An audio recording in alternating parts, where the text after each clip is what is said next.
Hi guys, അപ്പം ഇന്നൊരു travel വ്ളോഗാണ്. വീട്ടിൽ വെച്ച് എനിക്ക് എടുക്കാൻ പറ്റിയില്ല, കാരണം പുലർച്ചയ്ക്ക് നമ്മൾ വീട്ടിൽ നിന്ന് ഇറങ്ങിയതാണ്.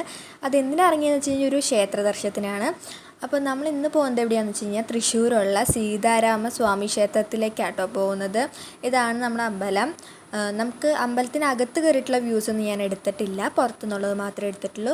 സെക്യൂരിറ്റിക്കാരാണെങ്കിലും നല്ല കമ്പനിയാണ്. അവർ തന്നെ നമുക്ക് ഫോട്ടോസും വീഡിയോസൊക്കെ വേണമെങ്കിൽ എടുത്തു തരും കേട്ടോ. നല്ല കമ്പനി ആയിട്ടുള്ള സെക്യൂരിറ്റിക്കാരാണ്. ഞങ്ങളിത് തൊഴുതൊക്കെ കഴിഞ്ഞതിന് ശേഷം കേട്ടോ ഞങ്ങൾ ഈ വീഡിയോസൊക്കെ എടുക്കുന്നത്. നമുക്ക് നല്ല ഫോട്ടോജനിക്കായിട്ടുള്ള ആൾക്കാർക്ക് ഇവിടെ വന്നു കഴിഞ്ഞാൽ ഭയങ്കരമായിട്ട് ഇഷ്ടപ്പെടും. പിന്നെ ഇവിടെ കുറേ നല്ല പ്രത്യേകതകളും ഉണ്ട് കേട്ടോ ഈ അമ്പലത്തിന്. ഇതിപ്പോൾ ഞാൻ കാണിക്കുന്നത് സ്വർണം കൊണ്ട് ഉണ്ടാക്കിയേക്കുന്ന രഥമാണ്. ഇത് നിങ്ങൾക്ക് കാണാൻ വേണ്ടി ഞാൻ ഒന്നുകൂടി സൂം ചെയ്ത് കാണിക്കുന്നുണ്ട്. പിന്നെ വരുന്ന ഈ അമ്പലത്തിൻ്റെ പ്രത്യേകത എന്ന് പറഞ്ഞു കഴിഞ്ഞാൽ കേരളത്തിലെ തന്നെ ഹനുമാൻ സ്വാമിയുടെ ഏറ്റവും വലിയ വിഗ്രഹം എന്ന് പറയാൻ പറ്റില്ല, ഒരു സ്റ്റാച്ചു ഉള്ളത് ഈ അമ്പലത്തിലാണ്. ഇതാട്ടോ ആ ഒരു സ്റ്റാച്ചു. അപ്പോൾ നമുക്ക് അടുത്ത വീഡിയോയിൽ കാണാം. ബൈ.